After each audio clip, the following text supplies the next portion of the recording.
If you actually like take a step back, right, we were literally in a cage because we were like in basement one. You have to take escalator down, but there were Right, like right, right. sort of like those barriers around it, Hmm. so people wouldn't fall down onto the basement floor. Yep. And since it was open air, yeah, so there were people that were taking photos Yeah. outside of event into the event, and we Yeah, yeah, were yeah. really zoo animals.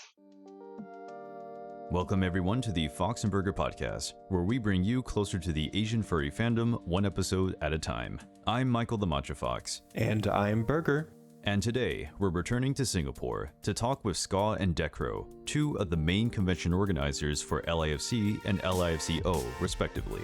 In this episode, we talked about the history of LIFC, the differences between running a physical and online convention, their respective challenges, and finally, we also discuss the overall culture and everyday life of Singapore, and how that affects and influences its local furry community. We're excited to go back to Singapore, so sit back, enjoy the smell of kaya toast and kopi, and enjoy.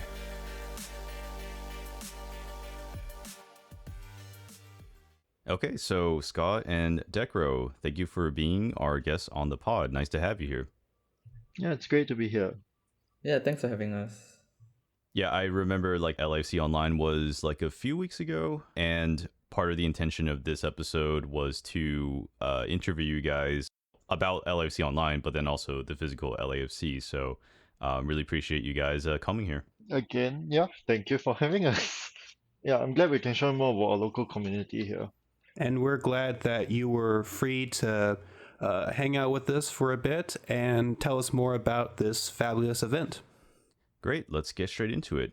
So as always, we'd like to start off our interview with a very simple question, which is describe your persona and how you joined the furry fandom. And by the way, let's stick to the order with like Ska first and then Decro, so that way we'll just make things flow. So Ska, whenever you're ready. Sure. Well, I am a dragon-husky hybrid. I joined the furry fandom Mm-hmm. in about 2011. I kind of looked up the local Singapore community back then in like 2012 because I was kind of like bored one day and just Googled my country on Wikifur Right. to sort of like see what they knew. Then turns out, well, there's an active local group, and I started from there. Before that, it was a bit on like, Aragon, Saphira, dragon stories that drew me to this furry community at the start. Yeah. All right, good taste in books. I'm Decro, Arctic Wolf. So I think I joined relatively recently compared to like most people. So I guess like it's kind of like if I've always been a furry kind of thing based on my interests, but I just never knew like the fandom is a thing, like. So I guess early on would be like Pokemon for me, and Mm-hmm. like some like cartoons here and there with werewolves and stuff. I think it's only like 2018, early 2018 that I joined the Singapore community. So since then I've been getting really involved with like meeting people, organizing events, stuff like that. Mm-hmm. Yeah. You mentioned organized events. That's something that I wanted to ask as a follow-up question, actually. So, in regards to LAFC, could you guys explain your guys' role? Just in briefly explain what you guys do for LAFC. Oh, well, I chair and organize the LIFC for the Mm-hmm. physical event, and I sort of like oversee and make sure that what we would like to bring to the community is actually up to our expectation of sorts. Yeah. I think Scar brought me into the team like halfway through the planning of the 2019 LIFC. Right. Then but I did help out a fair bunch, like especially on like the organizing logistic stuff, and I think he was just like, okay, yeah, co-chair maybe question mark, and so like just give it a go. So, if I'm understanding correctly, like Decro right now, like you currently serve as the co-chair, or Yeah. gotcha.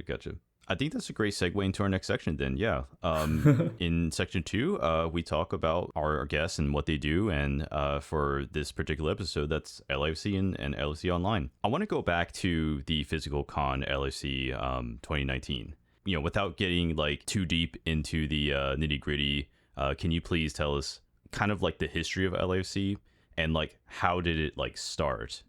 Sure. I'll begin with more like the original founders on paper and versus out of paper because I would say like it's really quite a large group. On paper, it's myself, Singha, and Smile. A lot of respect for these two, as when I joined the community, they were the one leading local events. Then Hmm. I sort of like learned from them and took over, but still valued their experiencing other con overseas and how it should be done, like the right way. Right way just meaning having the right state of mind, the right reasonings, and making sure that it's always for its attendees. I would say that otherwise I can't really give enough thanks to Chi, like Chila Boss, for Hmm. listening to me all the time. Usually he's the Yeah. one that I bounce ideas to, as he was there for most of my, I'd say, hardship, stress, happiness of its completion, that it's finally done as well. I would also like to give shout out to the original team themselves that were a close confidence of mine. They didn't like, leak, they didn't share much, as Hmm. well as committing to be on board even though there wasn't clear information. It's kind of brave of them to do so, and all these played a part in bringing LIFC 2019 to life. I would also say that we had the guest of honor confirmed before deciding on that spot at that time to run it Ah, in interesting. June. Yeah, so we sort of like knew they were coming, then we ran the convention around that time. And can you tell us for the audience, like, who were the guests of honors for 2019? The guests of honors for 2019 were Fox and Pepper, like Fox Amore and Pepper Coyote. Hmm. So they Right. did a little concert for us. But generally it was like chaotic, but with the experience of like, my the past local events that I run, we did run like this thing called Furley, which is like furry chalets before LFC Yeah, was yeah. ever run. I Mm-hmm. would say that Furley was the precursor to all of this, like gathering people, knowing who can work well with one another. Yeah, but I would say generally I took the much of the initiative in bringing the first back to events and making them give inputs and stuff. I was pretty open to ideas as well. Yeah. Right, right. All right, yeah. I have such good memories of, LEC online, sorry, LEC 2019, because like maybe it's because I'm affected by COVID, because this is like the pre-COVID days, right? And that was my first time in Singapore. I think I already told you that, but yeah, that's my first time in Singapore. When was it again? Was it in May of 2019 or is June, it June June? June. 2019. Gotcha, Yeah. gotcha. Yeah. I guess I'll just say that I've been to Singapore as well, but not for LIFC. I Hmm. actually went to Singapore on When holiday was that? after, like, that was like in August. Yeah, 2019. Yeah. So I was a little bit too late to join, unfortunately. But thankfully, I was there for the online conventions. Since we're still talking about the physical convention and all that, can you two tell us what some of the difficulties were for hosting a FurCon in a place like Singapore? Were there any troubles with renting a hotel, finding a good location, any other things that I might have mentioned already? We started late. Other regional cons have like gotten set up already, like running for multiple years. But due to like, self-imposed standards as well as like, what we should know, what we should do, and as well as since many of us have gone to cons as well, we know what we like from them. We took what we like at times. We know what we would like to bring to the local community, especially for those who cannot travel. I would say that in 2019, running a one-room con was simply out of the question Hmm. because, Mm-hmm. we should bring something that the community have never experienced for those that cannot travel. Also, yeah, I feel that we will not be able to match prices due to like Singapore being a first world country, our currency strength is really high. It's just an Yeah, unfortunate yeah. hurdle. Yeah. Higher cost of living. Yeah. Mm-hmm. Adding on to what Scar said, I think like it's kind of like a vicious cycle of sorts. You have like if you have high cost of living, the ticket prices would have to be higher. Less local first can come, less regional first can come. Then Yeah. from there we to kind of offset because the hotel cost is still gonna be the same. You kind of need to raise the attendee prices even higher, right? And to make up for that, and it's kind of vicious cycle. So it is. I think we did eat some losses for the first con. Yeah. As someone who has been to both Western and Eastern conventions, I think if you're trying to run an event like that, I wouldn't beat yourself too much up about like the cost of it, just because having an actual formal event for people to come to, especially if it's at a hotel or a convention center. It's more of a luxury rather than a necessity. It's like you don't have to go, but it is nice to have these things, and it's nice to go. And if you actually have a successful event, a successful convention, that means that you kind of have a flourishing community already. So it's kind of a sign that you have a good community that is supportive of each other and is active enough to actually have a yearly event, at least one. I think what you're doing is actually pretty good, even if there are any difficulties that come along the way. Just because this is kind of a big responsibility to put together an event, like in general, you know? Thanks for the encouragement. Yeah, thanks. Yeah, that's what we're here to do. I think Sca like kind of touched upon this topic already, but it's the idea of like bringing something new to Singapore, to the Singaporean furry community in a con, like a proper con. And that's exactly our next question. I mean, like, this is a question that we often ask on the podcast, which is, like, do you feel like you were trying to model LIFC off of a Western convention, or were you trying to make it something unique, or what are your thoughts on that?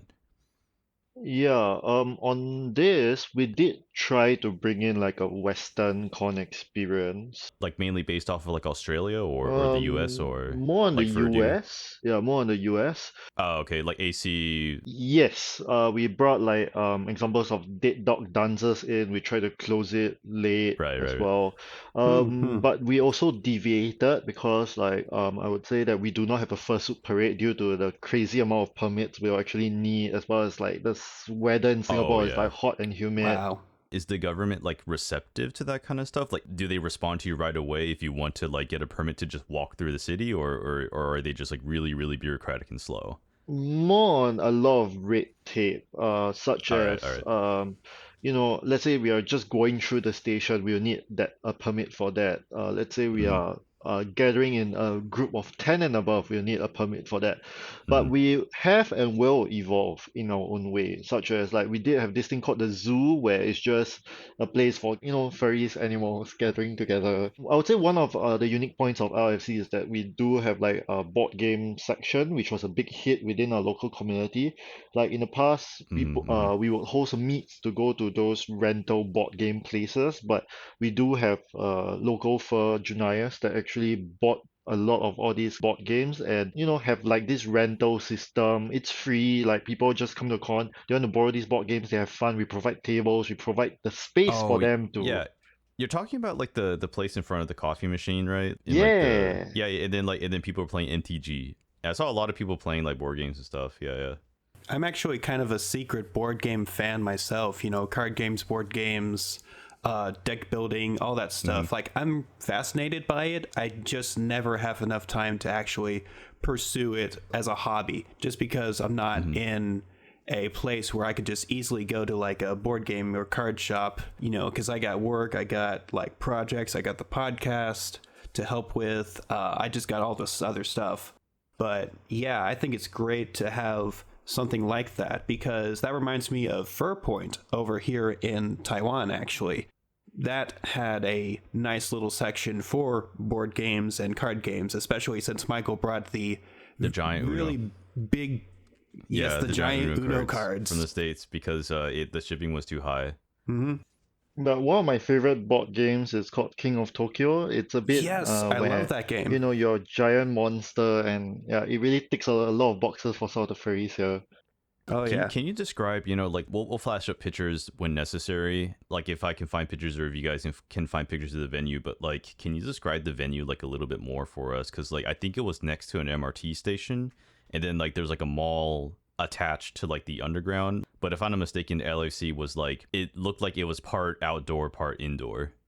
Yeah, and if you actually like take a step back, right, we were literally in a cage, because we were like in basement one. You have to take an escalator down, but there were Right, like right, right. sort of like those barriers around it, Mhm. so people wouldn't fall down onto the basement floor. Yep. And since it was open air, yeah, so there were people that were taking photos outside of event, into the event, and we Yeah, were yeah. really zoo animals. Yeah, I know what you mean. Like near the water fountain, And then Yeah. people and then people like all the tourists and like the maybe not really tourists but passerbys were just like looking down into you guys. I remember I saw like some families taking pictures. Yeah, that was pretty cool. It was hot though. It was really hot. Like, don't get me wrong, but at least like, you know, you can go back inside to one of the rooms to like cool down and stuff. Yeah.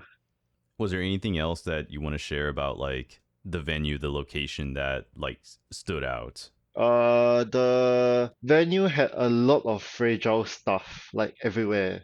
And we Oh, were worried like fursuiters might bump into there and like oh things yeah. would just drop from the side. Mm-hmm. Oh, like the Mm-hmm. vase, right? Because like inside the Yeah. rooms, there's like paintings and vases and stuff like that, like artwork. Yeah.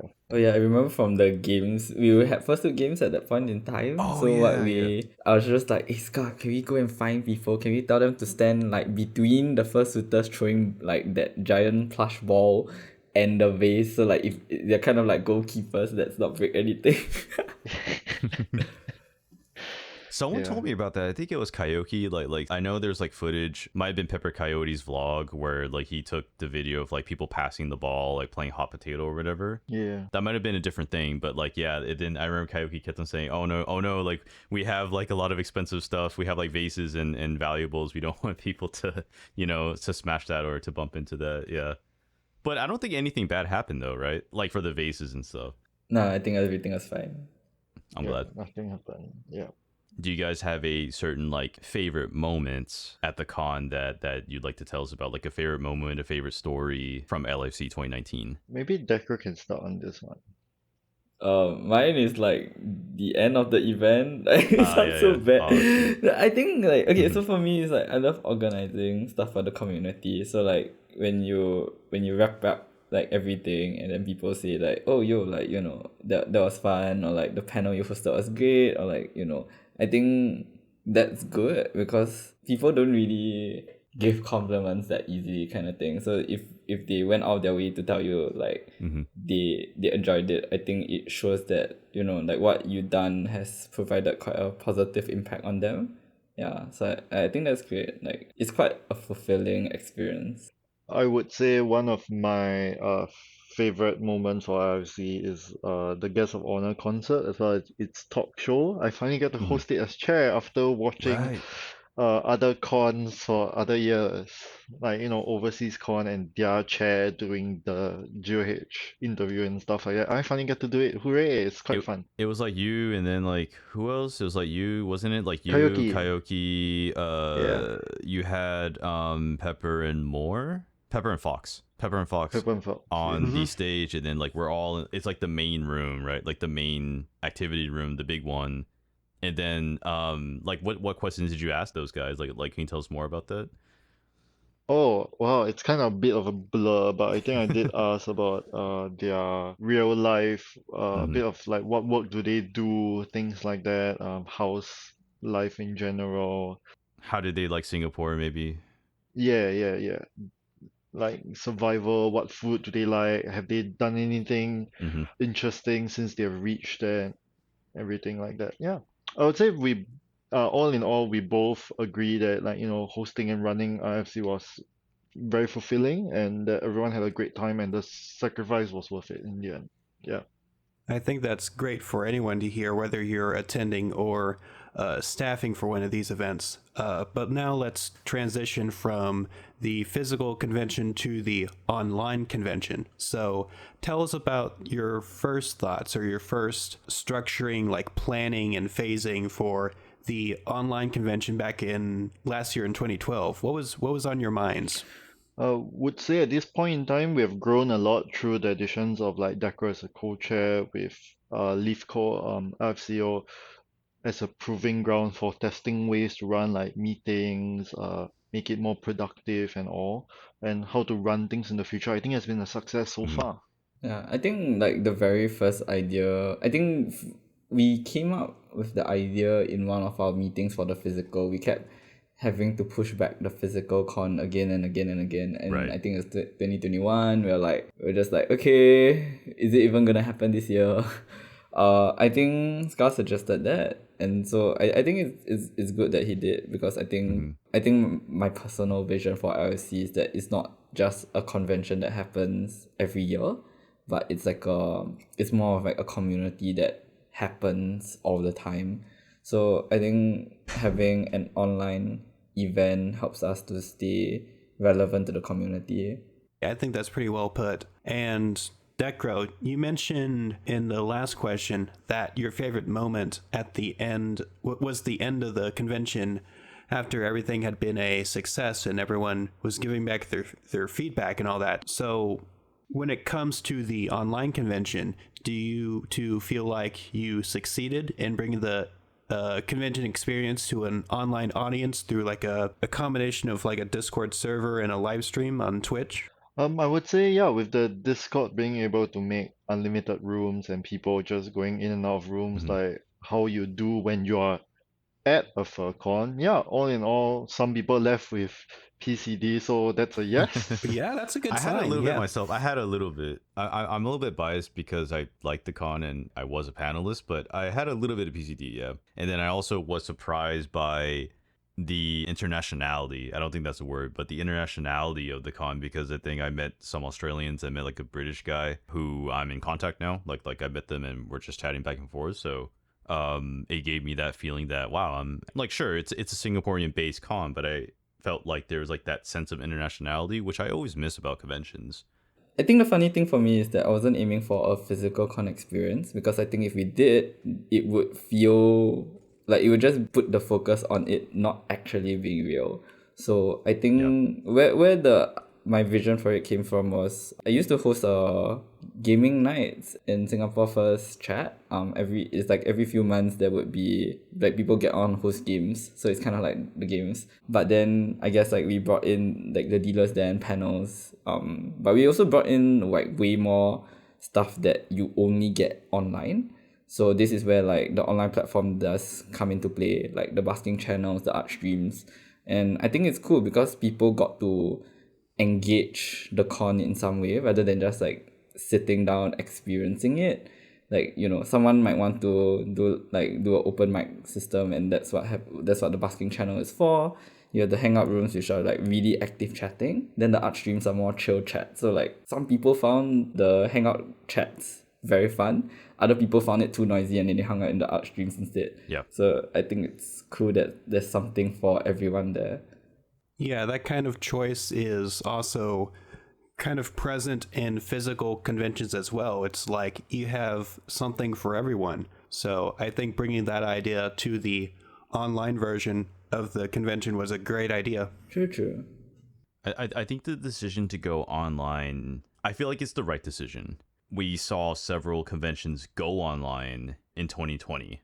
And then also they continued that in 2021. That being said, though, I think Decro's response, I think I agree. I think like you also don't want to create an event that is trying to mimic something, and then you have like this high expectation, or you have this idea of what it should be, and if it doesn't match that idea, then you feel disappointed. I feel like Decro's approach, like what Decro said, I feel like that makes LIFC special, and it's important to state that. Like, this is not just like, okay, this is LIFC, then we're going to turn it virtual. If I'm understanding that correctly, Yeah.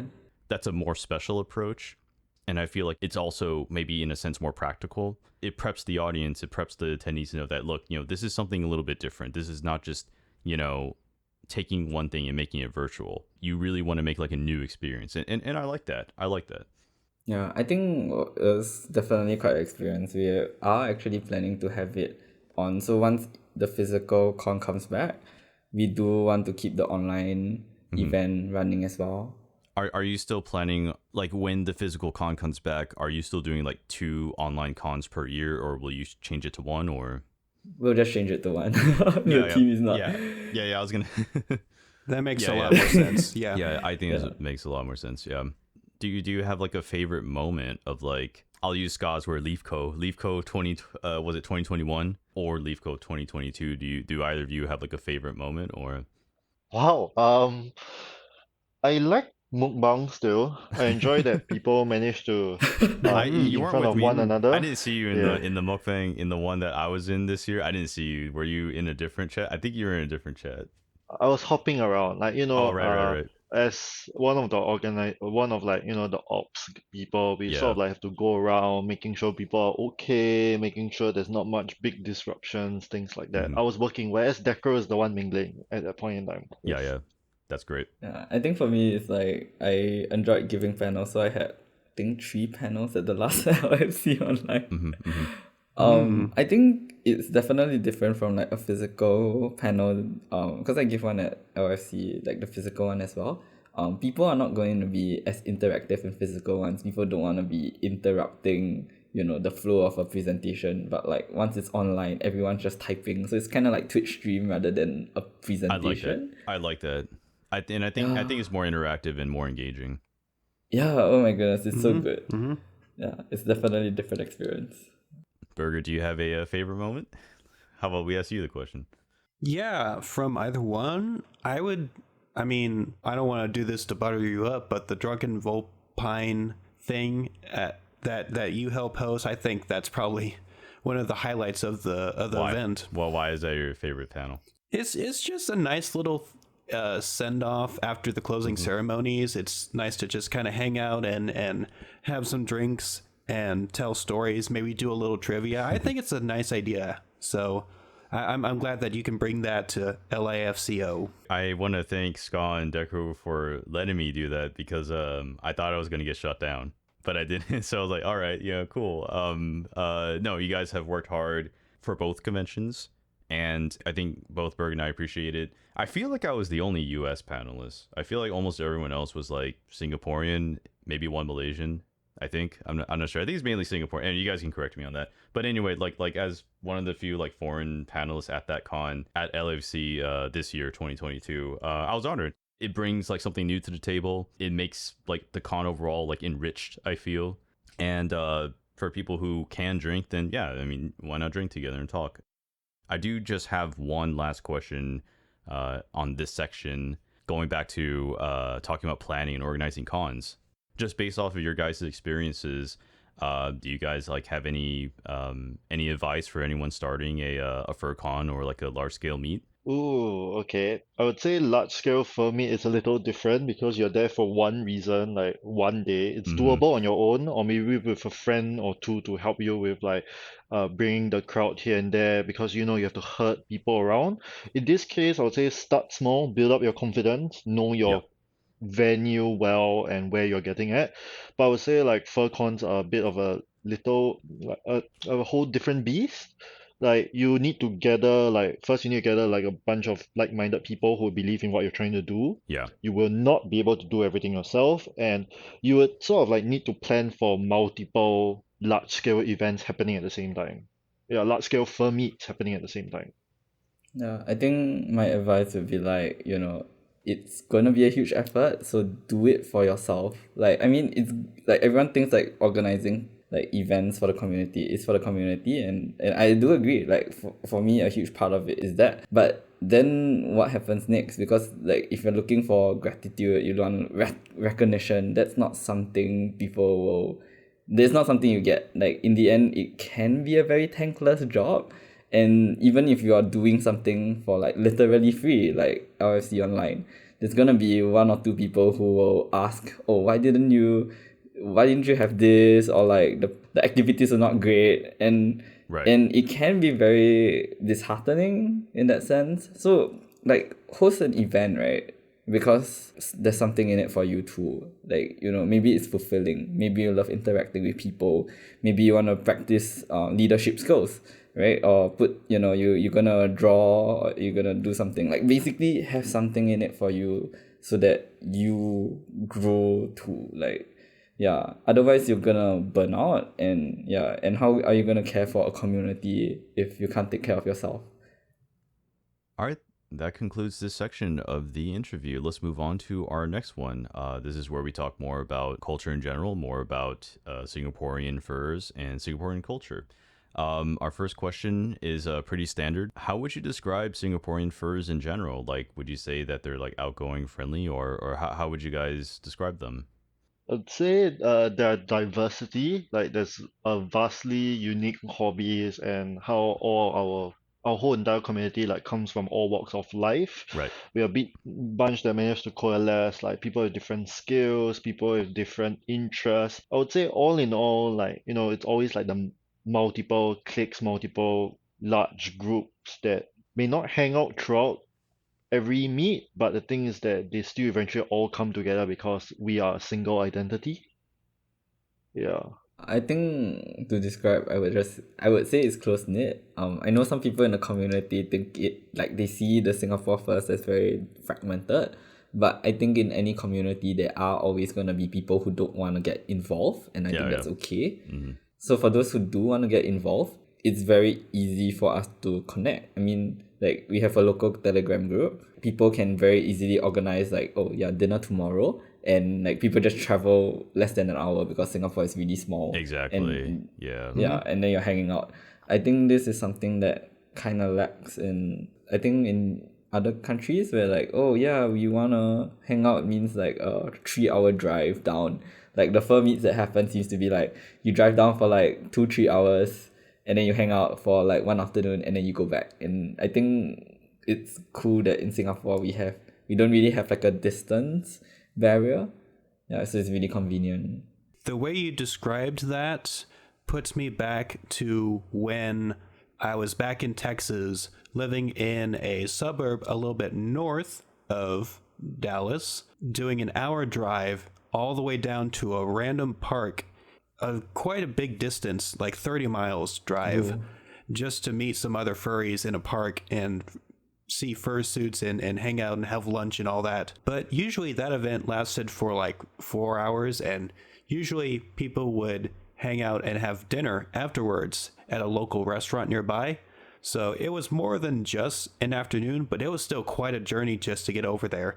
And thankfully that meetup was only once a month. But yeah, I definitely know what you mean. And we've definitely heard from other furries that like in places like Singapore and Hong Kong, to where geographically the community is more close together and easy to get together due to that fact.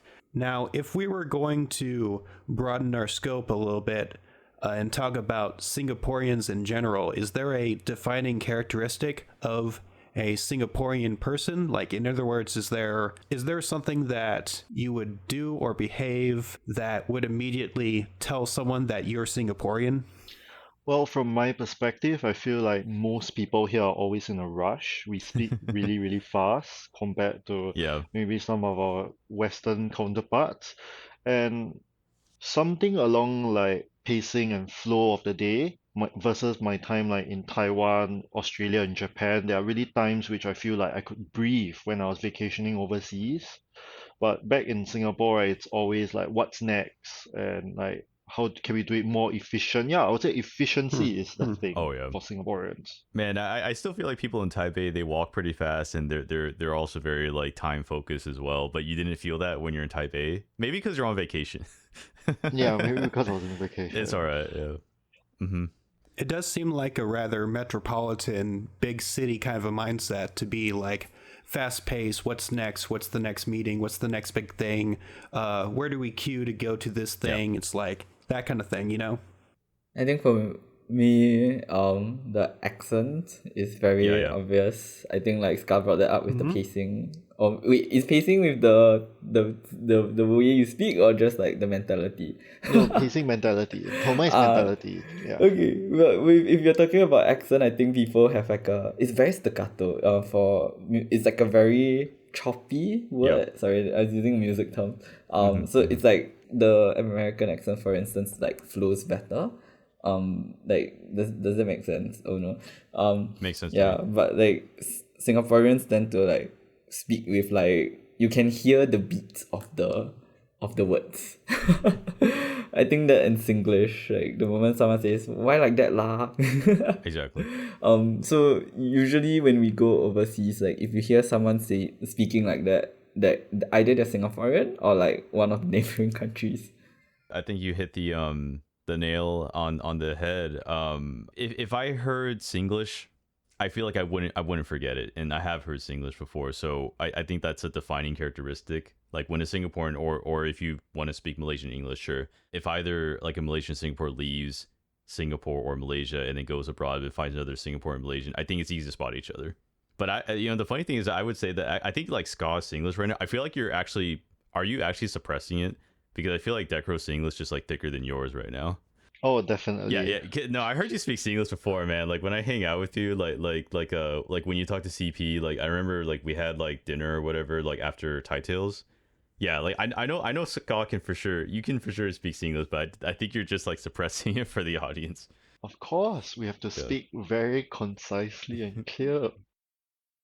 Sometimes I feel, though, like a little bit worried about, let's say, like the LGBT community in Singapore because I feel that Singapore is more socially conservative than Taiwan when it comes to LGBT. Like, I lived in countries, well, just US and Taiwan, where, like, for example, gay marriage is legal. And, these are like hard won fights. Like, it's something you strive for, right? Like, this is not something that came easily for these countries.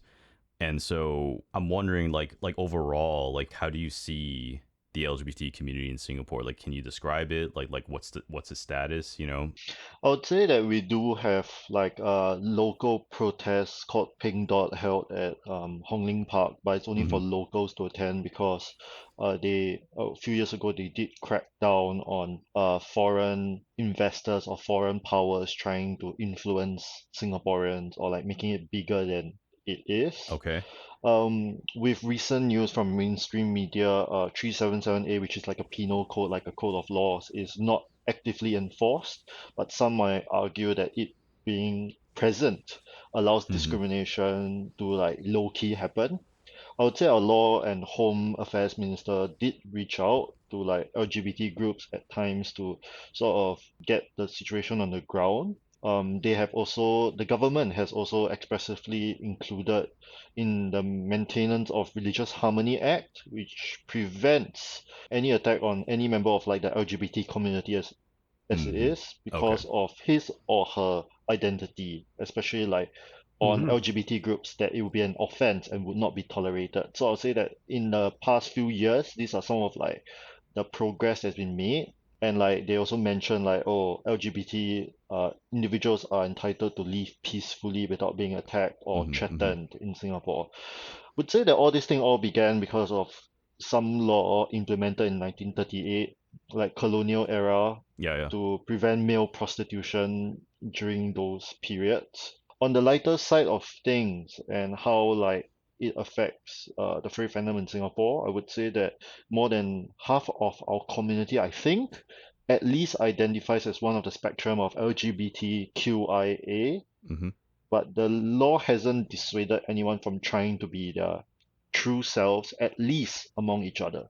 I think it's pretty harsh on like the community because a lot of us are like Scar mentioned, like identify as LGBTQ.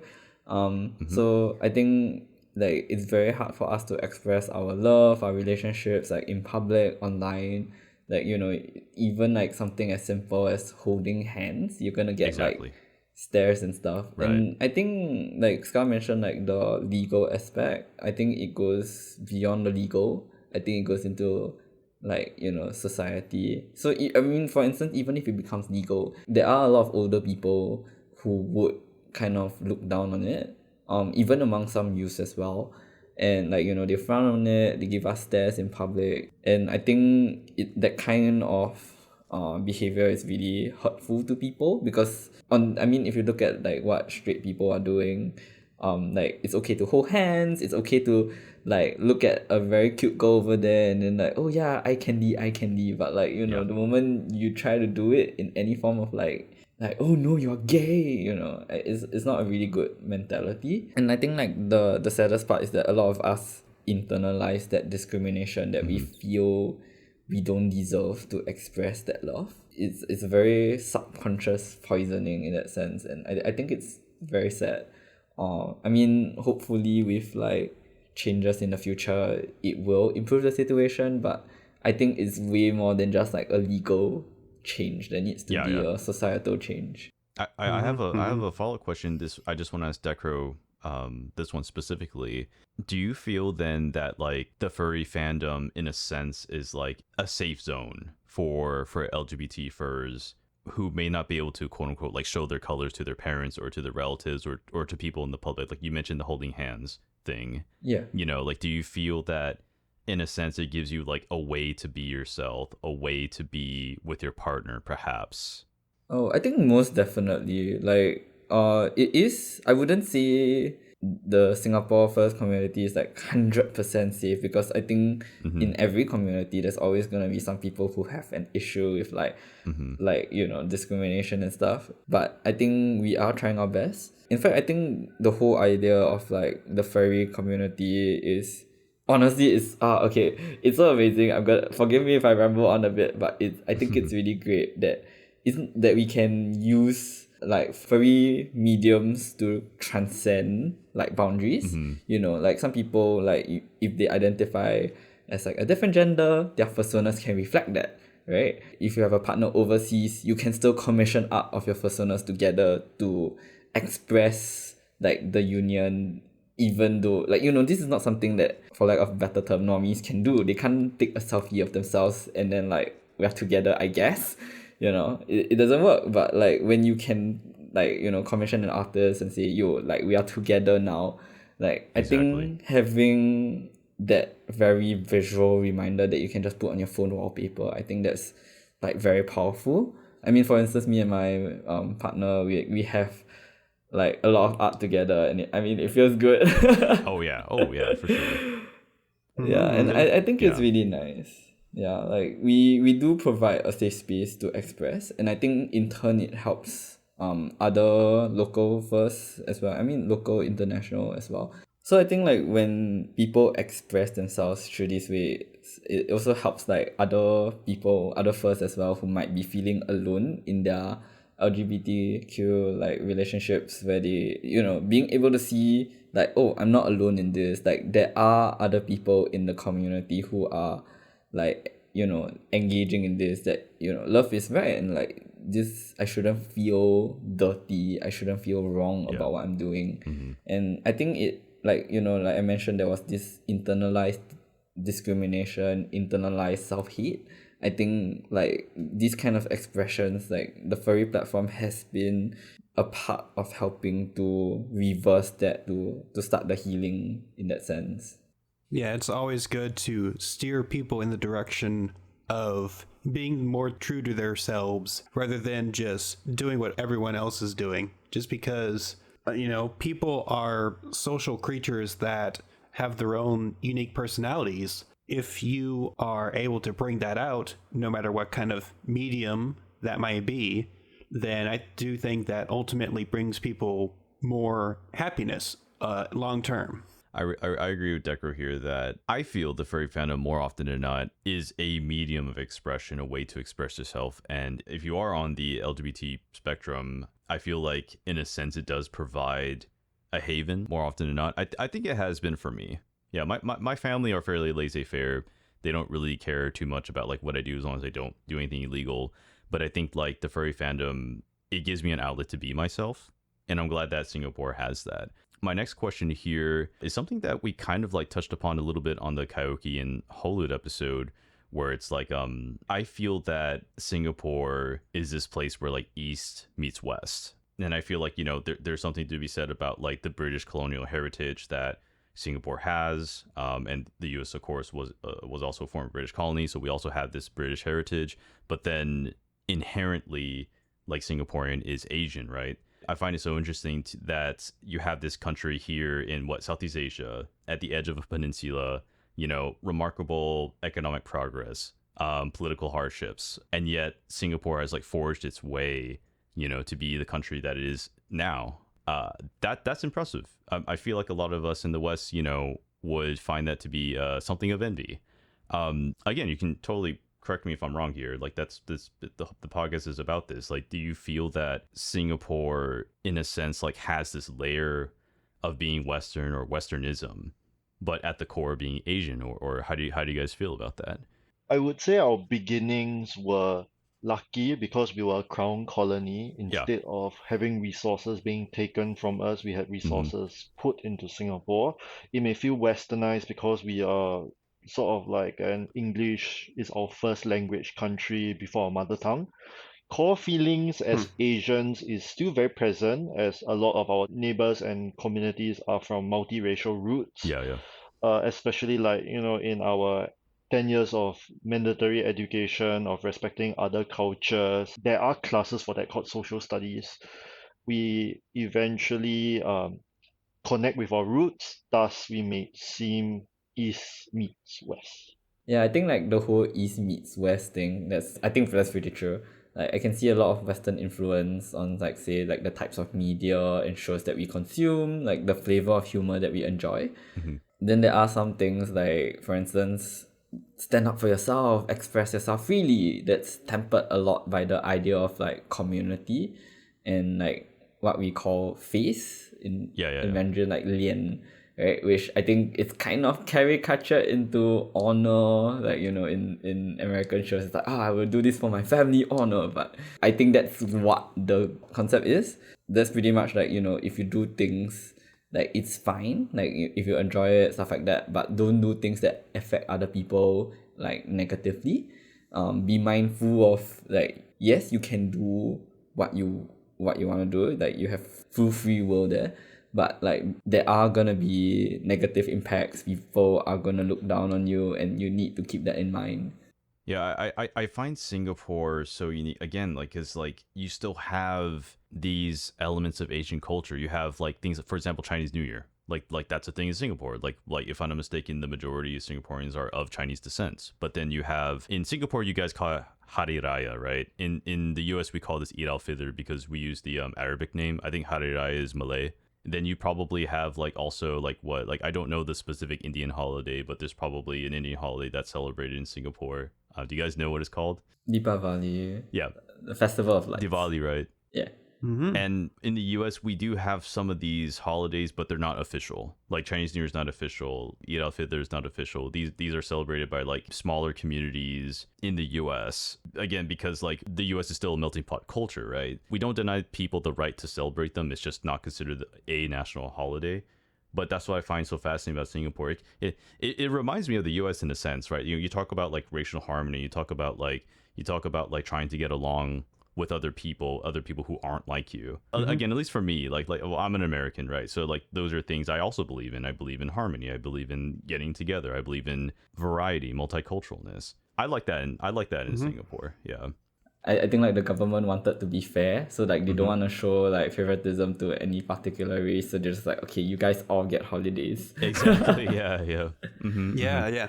And there are like at least 4 different languages that they show on like signs and like public transit, and that to me shows a lot more harmony than maybe in the US. I don't know. I've only had limited exposure to Singapore, so I'm not sure exactly how harmonious the different cultures and ethnicities are in Singapore compared to the US are. I just feel like the fact that you have 4 different languages stamped right on top of each other just for everyone to see, that just shows that everyone is equal in that regard, at least. Yeah, it's actually very ingrained in our society. Like even our prime minister know how to speak Malay, know how to speak Indian, know how to speak Mandarin, and even Yeah. English. Like, Mhm. like I've heard him. yeah, it's just also ingrained in laws. Like even right now, public housing, there's actually like quota set. So it's like the whole entire HDB, which is like a housing development, or say like Yeah. your public housing, right? It cannot be all Chinese on every floor and Mhm. every block. There's sort of like allocations to make sure like it's Chinese, Malay, Indian and Eurasian, or sometimes they just say Eurasian slash others. Then if let's say like a Chinese family is moving out and if there's the Chinese quota is undermet and the Malay quota is full, for example, only a Chinese family can take that house, that unit, things like that, to be fair, to like to maintain a balance in the local neighborhood. Yeah. It has been a great conversation so far with you, Sca and Decro. We only have one other question left that we need to ask you, and that is, what is one thing you want furries to know about Singapore that maybe they don't already know already? It could be about the fandom. It could be about the food and culture of Singapore. Anything you want. Well, food. If you're coming by, be prepared to feast. There may not be enough time for you to eat everything you want to Yeah. try. As even though you can have 3 meals, but I'll say 2 meals because of like the operating hours and everything. Also, be prepared to be wild because even Yeah. like me traveling overseas, right? Sometimes I would say that the food that you actually get in Singapore can be on par with some of the local food of overseas because like Oh, Singapore is yeah. such a global place that all of the Japanese places they might actually bring all of the good stuff and just set up shop here already. Yeah. Like there's even egg slut in Singapore. Yeah. I'm surprised you know what that is. I know what that is. I'm surprised you know what that is. I love Singaporean food, man. I love how you get a lot of variety. It makes me wonder why I'm not living there. Yeah, I think just give us a heads up if you're coming over. We can organize a meet with the locals. That is what I ended up doing with Halud and Snares way back in 2019 when I visited, and they were really helpful. They showed me some good places, showed me some good foods. If you have the chance to talk with a Singaporean, then, or if you have a chance to send a message to the Singaporean Furries Twitter account, then go ahead and do that, and they will set you up. And now here is the part of the show for the social media shoutout. So, Sca and Decro, go ahead and tell us your social media handles or wherever you want people to find you on the internet. Well, for me, Scar, you can find me on Twitter at Fuzzy Spiky, whereas on Telegram you can find me on Nuzzle. I like that name. Nuzzle. I mainly use Twitter at Twisted Snakes. Yeah, you can just find me there. But if you want to plug other socials, there's LIFC socials as well. Yeah. You should go and follow us on Twitter. And tell us, like, when's the next LIFC online? The next one we're aiming for November, so Awesome. stay tuned for that. Yeah, you should Great, follow great. us. All right. Thank you for sharing that. And thank you for being with us tonight. It has been great talking to you two about Singapore and its culture and its furries. I can't wait to go there again. Same here. Yeah, and thanks for having us. Thanks for having us. And with that has been another episode of the Fox and Burger podcast with me, Burger. And I'm Michael the Butcher Fox. And we will see you on the next one. Goodbye, everyone. Bye-bye. Bye. Bye.